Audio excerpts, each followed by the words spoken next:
Aquí con nosotros David Páramo. ¿Cómo estás, David? ¿Qué tal, Pascal? ¿Cómo estás? Muy buenas noches. Hoy se da a conocer una cifra por parte del INEGI que es verdaderamente llamativa. Desde que se tiene registro con la nueva serie de desocupación, tenemos el menor índice de desocupación entre la población económicamente activa de la historia, o si te parece bien, de 12 años. El 3.4% de la población económicamente activa en el país no está trabajando. De este dato hay que destacar algunas partes que son muy relevantes. La formalización del empleo.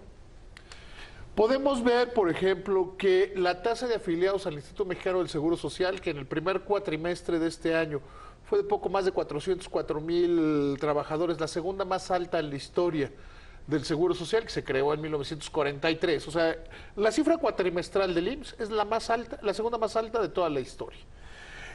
Crece al doble de lo que crece el Producto Interno Bruto. El número de afiliados al Seguro Social crece al doble que el PIB. Y hay una explicación muy sencilla en torno a por qué está aumentando de esa manera la formalización. Una de las cosas que se le ocurrió a José Antonio González Anaya cuando era director del Seguro Social fue cruzar las bases de datos con la experiencia que tenía como subsecretario de Ingresos de la Secretaría de Hacienda.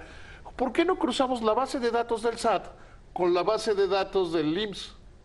Resulta que en un lado el patrón tenía incentivos, por llamarlos de alguna manera, para decir que el trabajador ganaba menos o darle parte de las prestaciones por fuera o no tenerlo registrado. Ante el SAT te conviene tener a los trabajadores registrados por la vía de las deducciones. Al cruzar la base de datos, por eso crece al doble.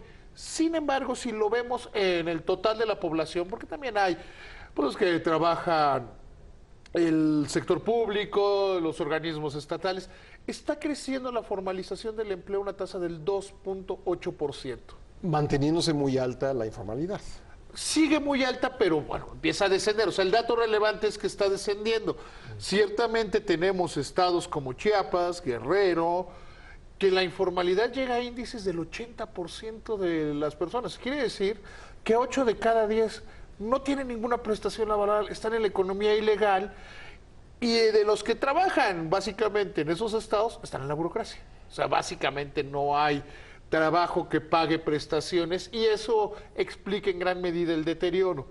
Hay otro dato relevante. El número de personas que gana el salario mínimo se desplomó.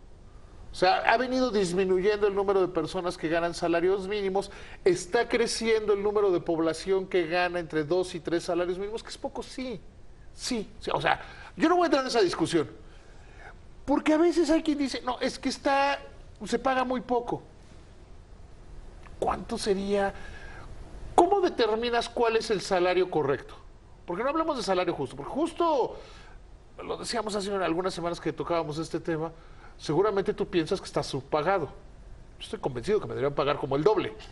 O sea, y a trabajador que le preguntes, hay incluso encuestas que dicen que 9 de cada 10 trabajadores consideran que les pagan menos de lo que debían.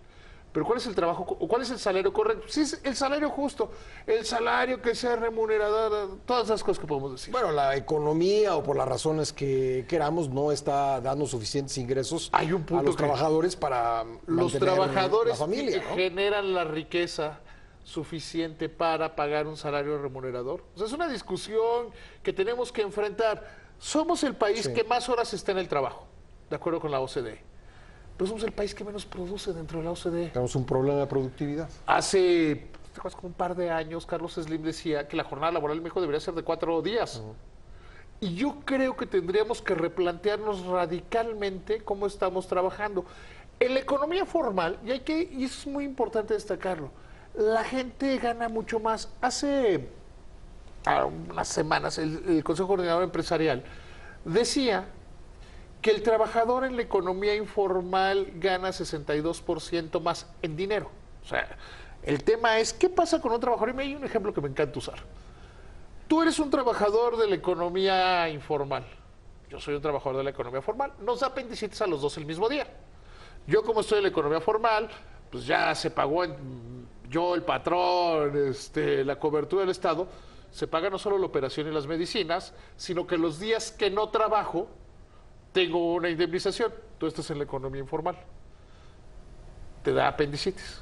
Tienes que pagar el hospital. Tienes que pagar las medicinas. Y es ruinoso la caída de tu ingreso. Entonces, eso se debe considerar cuando se mide el empleo. Pero hay que ver la cifra. A mí me parece que es bastante buena, Pascal. David, muchas Que gracias. te vaya muy bien, buenas noches.